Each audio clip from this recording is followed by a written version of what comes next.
성경에는 안다는 말이 아주 심오하게 이렇게 나타납니다. 그래서 호세아 선지자는 여호와를 알되 힘써 알자라고 합니다. 그냥 안다는 의미는 정보를 얻는다는 의미가 아니고 정말로 힘써 알자라고 하는데, 안다는 의미가 무엇인지를 잠시 생각해 보고 오늘 본문으로 들어가 보고자 합니다. 조선 후기에 문인 유한준이라는 사람이 있었습니다.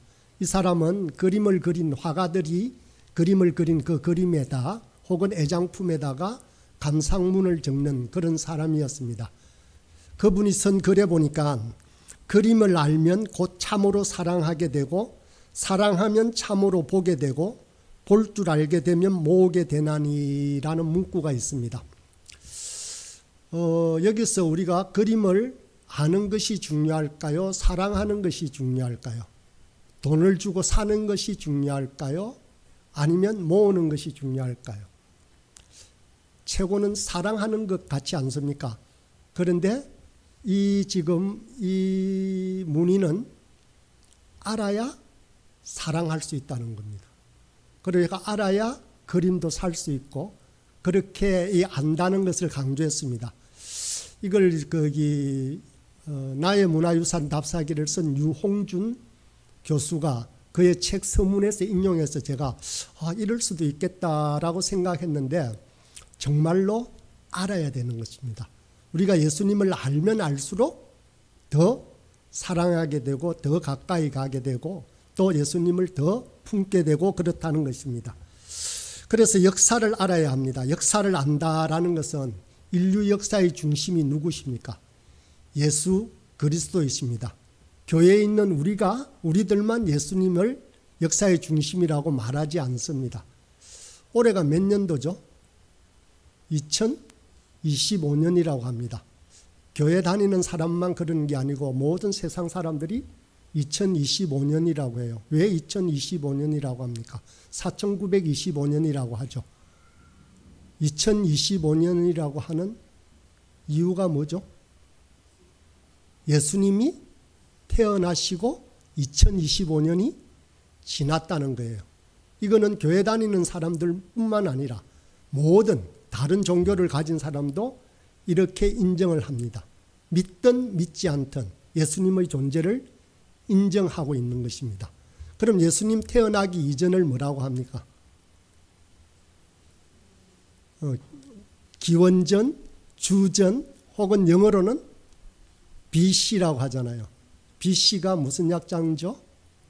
Before Christ, 그리스도 이전이라고 합니다.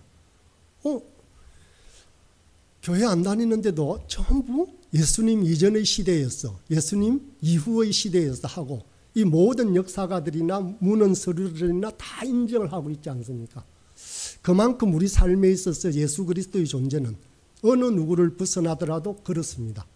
그러면 예수님을 처음 믿은 저로서도 맨 처음에 예수님 탄생 이후에는 어떻게 역사가 지금까지 오고 그 이전에 왔을까 하는 것들이 궁금했더랬습니다. 지금 2025년이죠. BC, 예수님 오시기 전 한 2000년경에는 누가 태어났을 것 같습니까? 역사를 보는 쉬운 방법을 가르칠게요. 지금부터 2000년이라면 그 이전에는 아브라함이 탄생했습니다. 2166년이거든요. 2000년 전에, 그 다음에 한 1500년 전에는 어떤 인물이 나왔을 것 같습니까? 여러분이 다 아는 사람들 얘기하는 겁니다. 모세입니다. 모세가 1516년인가에 사명을 받고 나타납니다. 그럼 1000년도 궁금하죠? 1000년의 유명한 여러분의 역사 인물은 누굴까요? 1000년, 1010년부터 1060년, 1050년까지 1010년부터 40년간 왕위에 재직한 인물이 있습니다. BC. 그 사람이 바로 다윗입니다. 이제 큰 뭉치는 알겠죠? 2000년, 1500년, 1000년, 그 다음에 500년은 BC 586년에 이스라엘이 망합니다.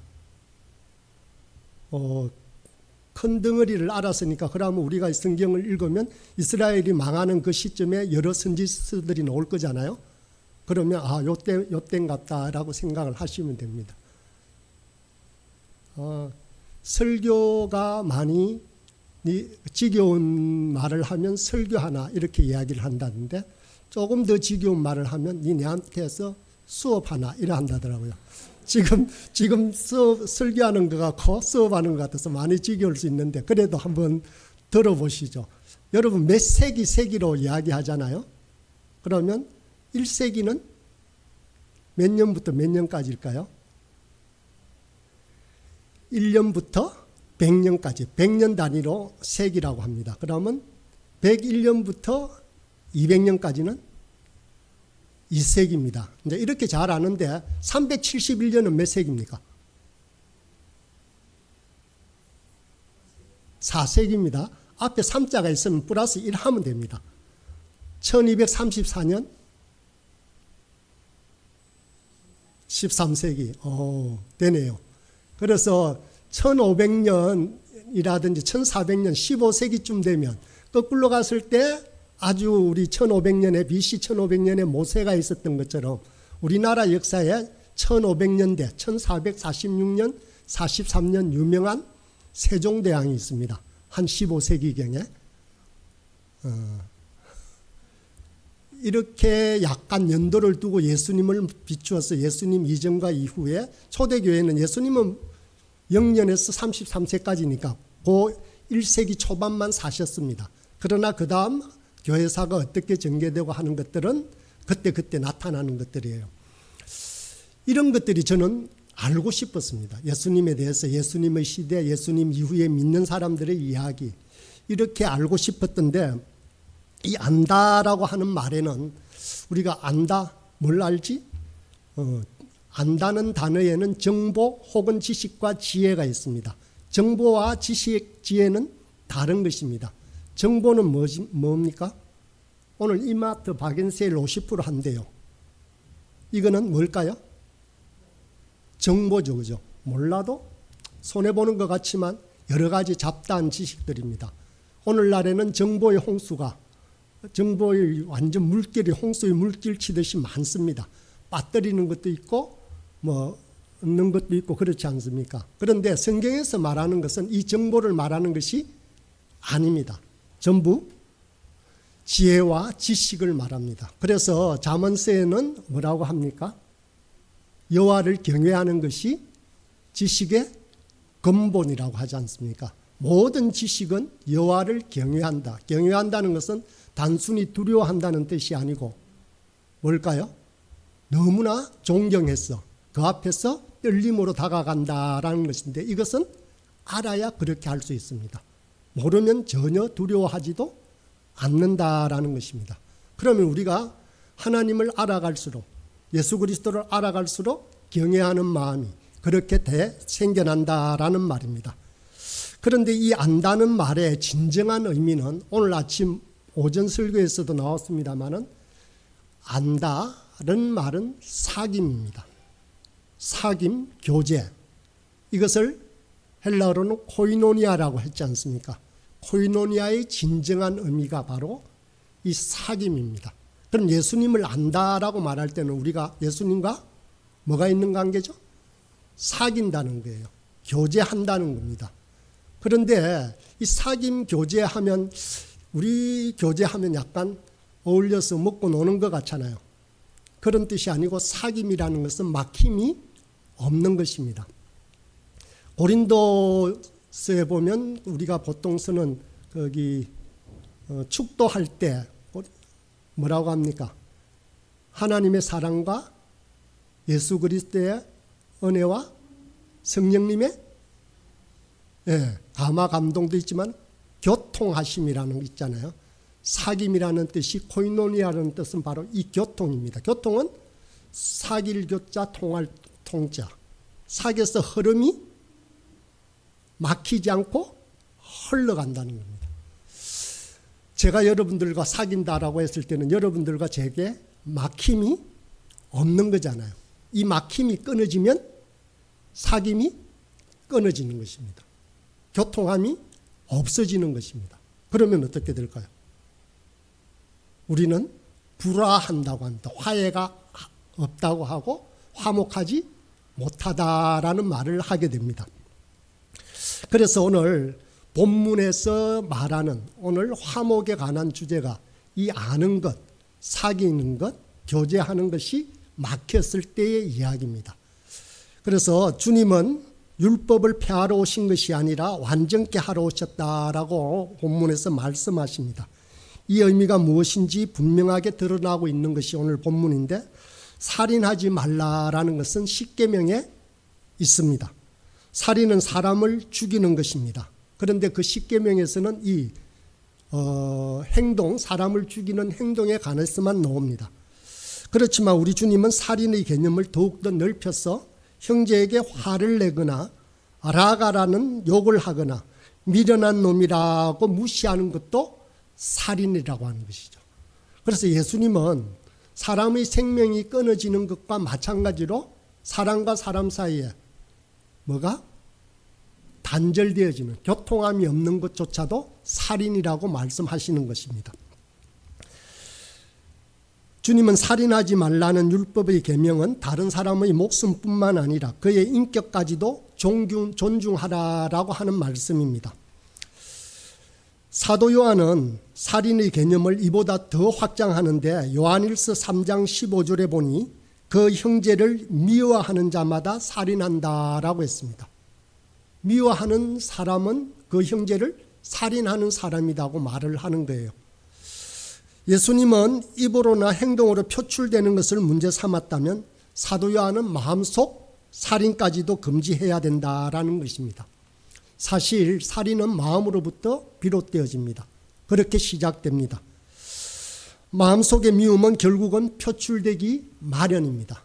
그래서 어린아이들도 특히 이러한 사실도 잘 압니다. 자기를 사랑하는지 위해를 가하는지를 더 잘 안다고 합니다. 그래서 오늘 본문 말씀은 오늘 사회에서 정말 필요하다고 할 수 있습니다. 살인이라는 단어가 아주 무서운 단어임에도 불구하고 너무나 쉽게 또 너무나 주변 뉴스를 통해서 듣게 되는 시대가 되었습니다. 사소한 이유로 아니면 아무런 이유 없이 사람을 죽이는 시대가 되었고 우리 아이들조차도 아파트에 홀로 두고 가기가 두려운 그러한 시대가 되었습니다.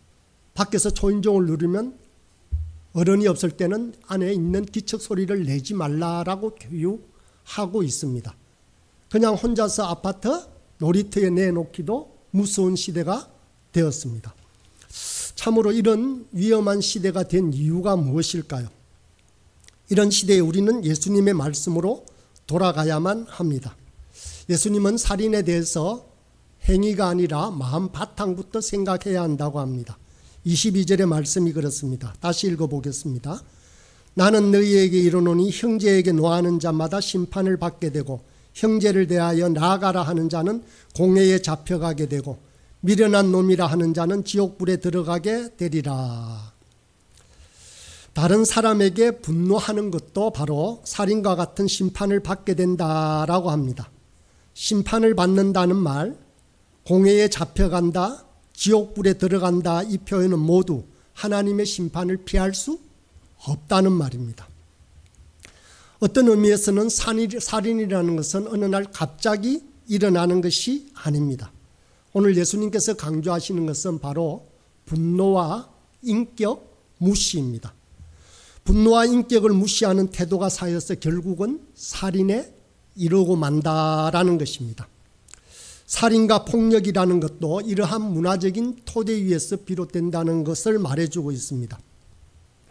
왜 분노가 쌓일까요? 요즘 날씨가 더우니까 더욱더 화가 나고 분노가 치민다고 합니다. 그렇기도 하지만 사실은 인정받지 못하기 때문에 그렇습니다. 정당한 대접을 받지 못하기 때문에 그렇다고 합니다. 틱낙한이라는 사람이 화라고 하는 책을 썼는데 그 책에 보니 이런 말이 나옵니다. 화의 원인 중에 오늘날 우리가 먹는 음식에도 그 원인이 있다라고 합니다. 우리는 화난 음식을 많이 먹는데요.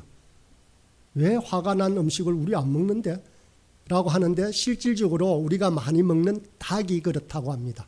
닭은 자연에 놓아서 마음껏 돌아다니며 기쁘게 살다가 그래서 잡혀야 되는데 지금은 그렇지 않다고 합니다.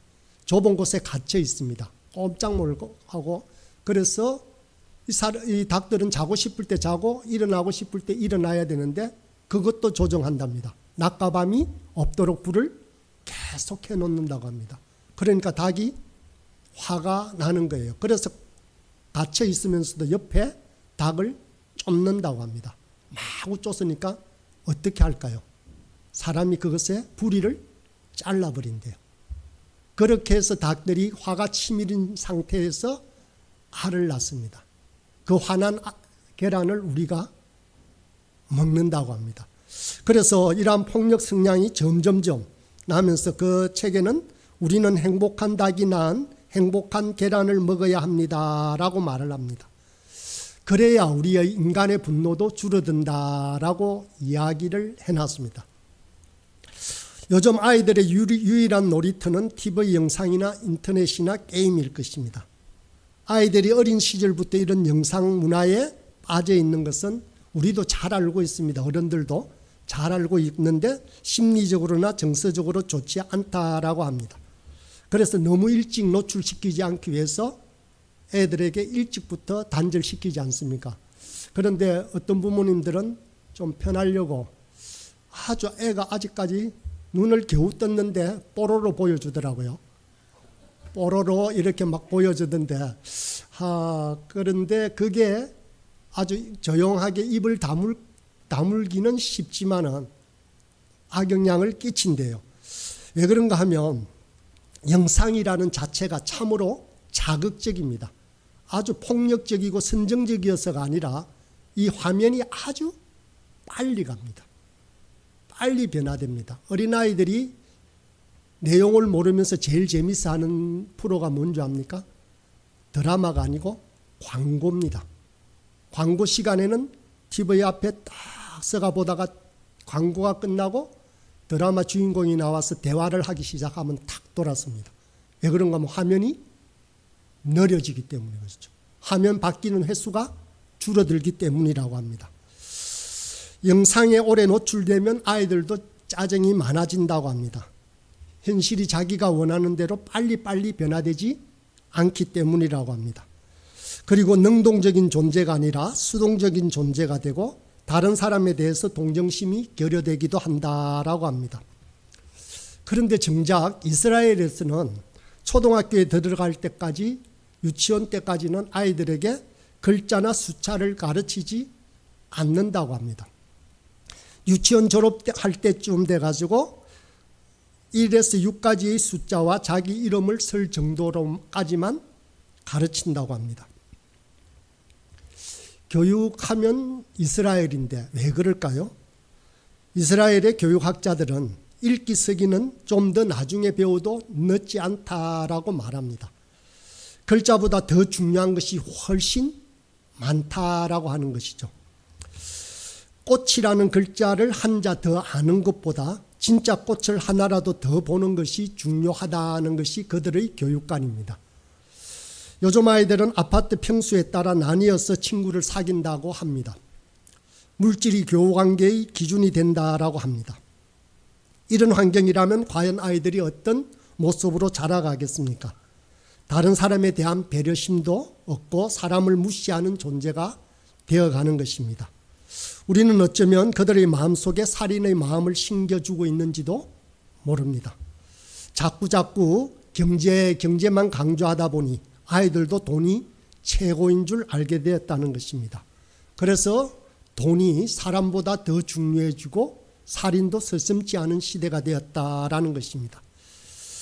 경쟁이라는 것 또한 무엇입니까? 남보다 앞서야만 되는 1등만을 알아주는 세상이라고 합니다.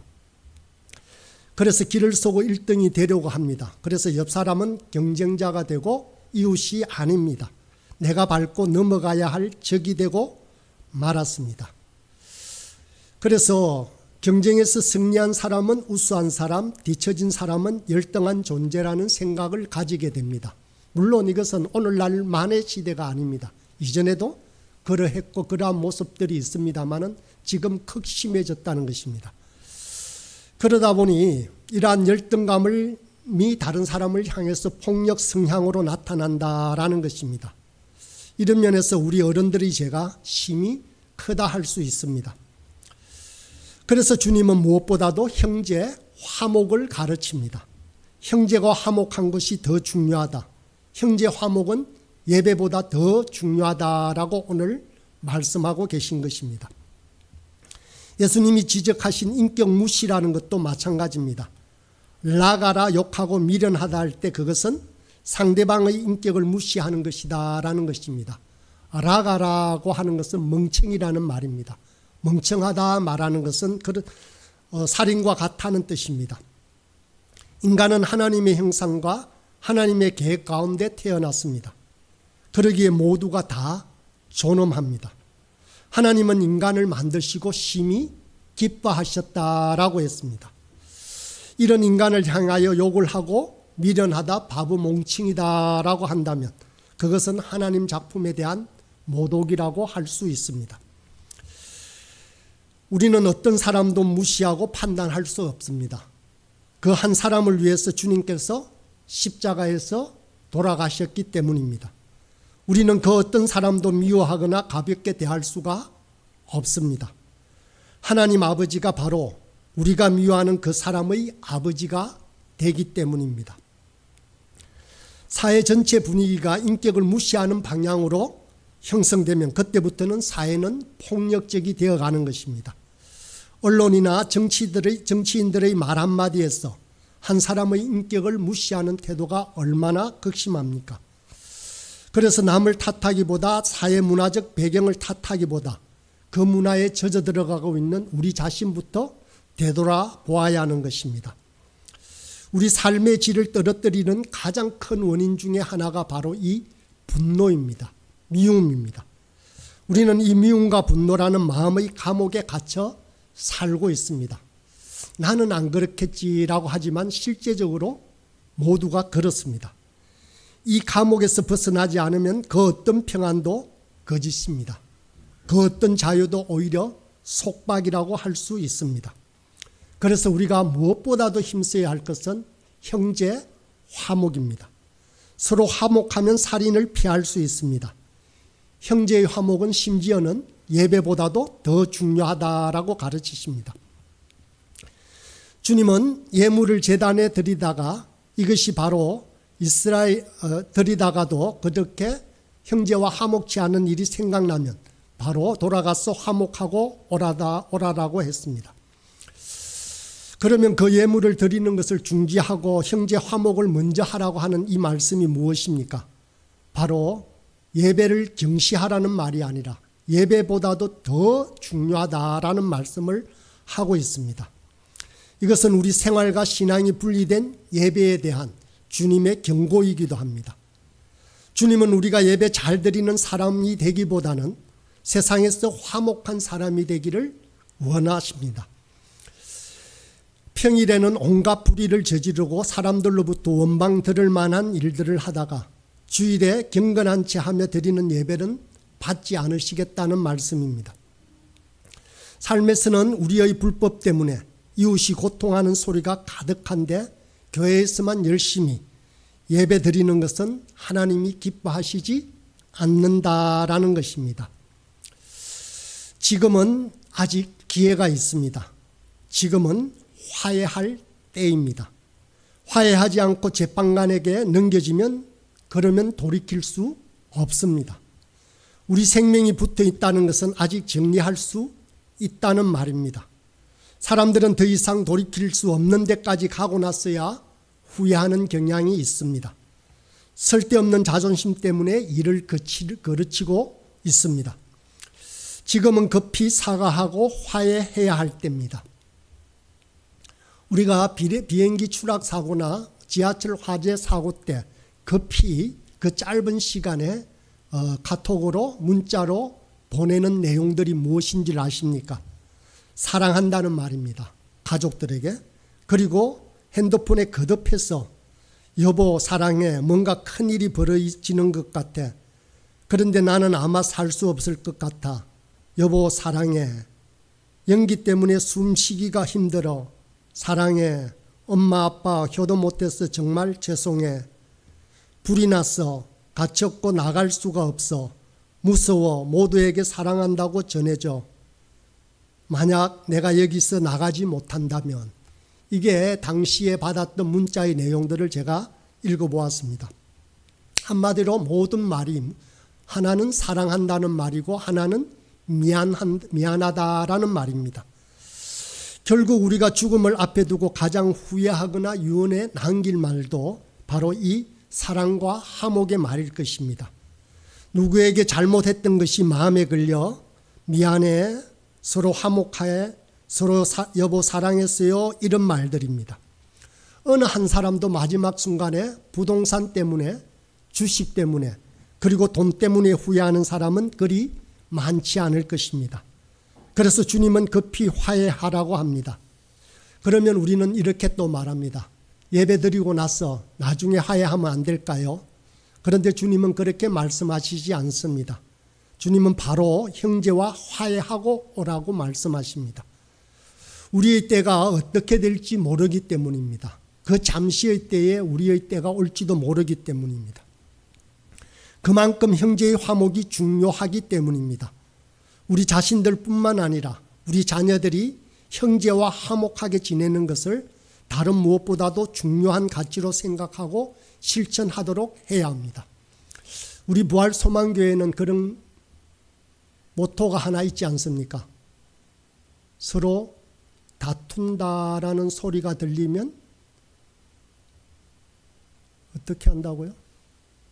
한 주 예배를 안 드리기로 했습니다. 그래서 쉬고 집에서 잠잠히 반성하다가 돌아오라고. 그런 규칙 모릅니까? 네, 그런 규칙이 있습니다.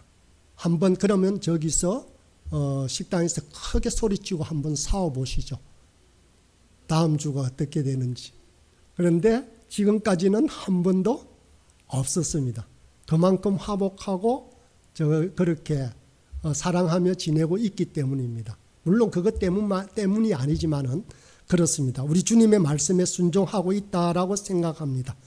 서로 화해하고 사귐이 있어야 진정한 사랑이 가능합니다. 예수님을 안다는 것은 예수님과의 사이에 막힘이 없어야 됩니다.